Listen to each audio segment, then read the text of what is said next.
On connaît le mythe de la salamandre, ce batracier dont on affirme, au mépris de toute observation, qu'il se couplait au milieu des flammes. Depuis des millénaires, on rapporte ainsi des anecdotes sur les salamandres humaines. Ce ne sont pas des mythes. Le roi Nabuchodonosor condamne un jour 3 de ses fonctionnaires à être précipités dans un brasier.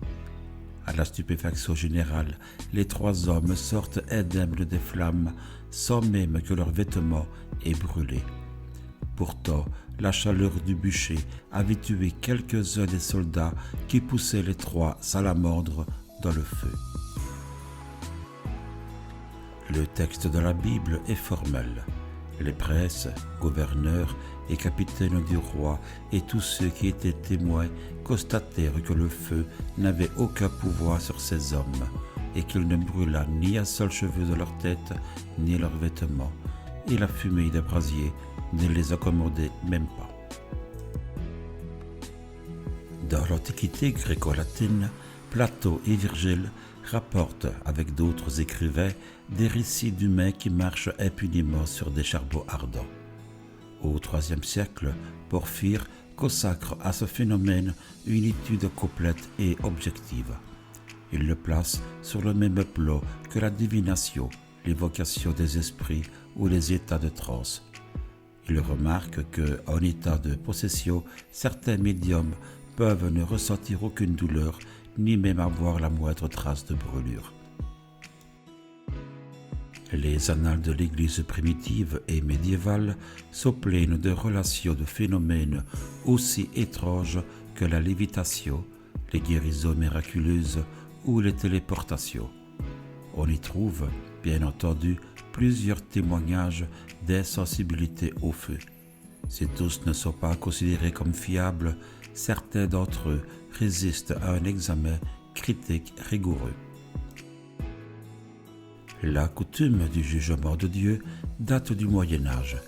Elle est à l'origine un moyen fréquemment utilisé pour régler un différend grave entre 2 autorités religieuses. En 1062, Pierre Aldobrandini, un homme qui a la réputation d'être saint, accuse l'évêque de Florence d'avoir obtenu sa charge par corruption. Il en appelle au jugement de Dieu. On tapisse alors de charbon ardent et de braise le sol d'un long couloir. À chaque extrémité de ce tunnel infernal, on allume un grand feu. Pierre Aldobrandini, l'offenseur, passe le premier. Il traverse le premier feu, parcourt le couloir et franchit le second brasier. Sa peau n'a même pas été brûlée, ses vêtements sont intacts. L'évêque, prudent, préfère renoncer à sa charge en refusant de suivre son offenseur. Un autre saint du Moyen-Âge, Giovanni Buono, avait l'habitude de prouver sa foi en se frottant les pieds avec des charbons ardents. Comme si, note la chronique, il les lavait dans un ruisseau, assez longtemps pour réciter la moitié de Miserere. En 1637, le père Paul le Jeune, un jésuite français, est très impressionné et très ennuyé par certaines pratiques des Huros québécois. Quand il cherche à les convertir au christianisme, ces Indiens se tournent vers leurs sorciers, qui s'empressent de prouver que leur magie est supérieure à celle des Blancs. Il prépare aux pères missionnaires une sorte de spectacle sur le thème de la guérison par le feu. « Vous devez me croire, écrit le père le Jeune, car je parle de quelque chose que j'ai vu de mes propres yeux. Les sorciers indiens ont séparé les tisons et retiré les pierres placées au milieu du feu. Puis, en mettant les mains derrière leur dos, ils les ont prises entre les dents et les ont ainsi portées jusqu'aux malades. Ils sont restés quelque temps dans cette position sans lâcher leur prise. Ni eux, ni les malades n'ont été brûlés. Ces derniers ont eu leur corps frotté avec des braises rougeoyantes sans que leur peau ne paraisse le moins du monde affectée. » Malgré toute sa dialectique subtile, le père jésuite devait finir par s'avouer vaincu. Ébranlés par le spectacle, ils n'avaient plus qu'à aller prêcher dans d'autres tribus. Des quatre coins de l'Empire britannique, on rapporte de stupéfiants récits de marches sur le feu ou de jongleurs de feu. Aux îles Fidji, un observateur n'en croit pas ses yeux.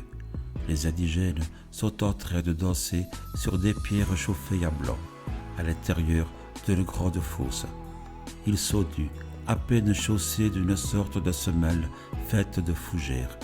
Ces plantes restent intactes. L'observateur jette ce mouchoir dans la fosse et brûle aussitôt.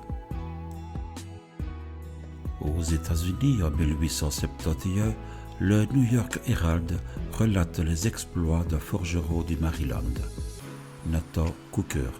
Au cours d'une démonstration, chauffe à blanc le fer d'une pelle et se l'applique sur la plante des pieds. Sans paraître souffrir, il fait ensuite fondre une boule de plomb et prend un bain de bouche avec le métal en fusion. Il plonge également dans le fourneau de sa forge et y prend des charbons ardents, en ayant bien soin de les presser entre ses paumes sous les yeux des spectateurs. Pour finir, il manipule avec une négligence étudiée une barre de fer chauffée à blanc. « Cela ne me brûle pas », affirme-t-il au journaliste ébahi. « Depuis ma plus tendre enfance, je n'ai jamais eu peur du feu. »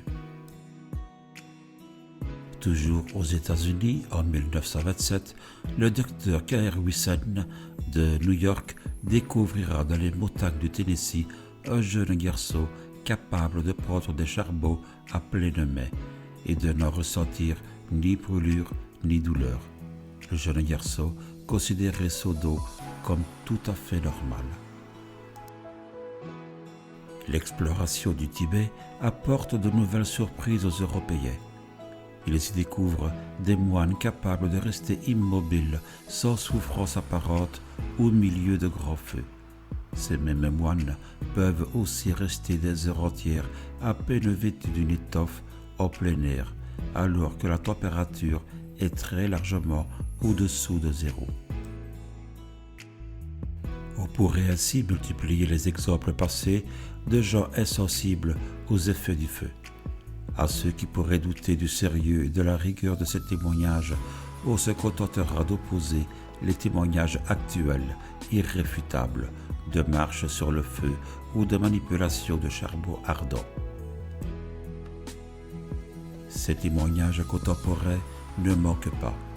Sur tous les continents, des cultures très différentes pratiquent ou ont pratiqué la marche sur le feu. Certains peuples d'Asie sont coutumiers de ces manifestations, ainsi que quelques populations africaines. Les tribus Chonas d'Afrique australe connaissaient des techniques pour s'immuniser contre les brûlures. Dans le bassin du Congo, de nombreuses tribus pratiquent des rites d'initiation où le feu tient une large place. La plupart des sociétés primitives connaissent et possèdent un rituel du feu.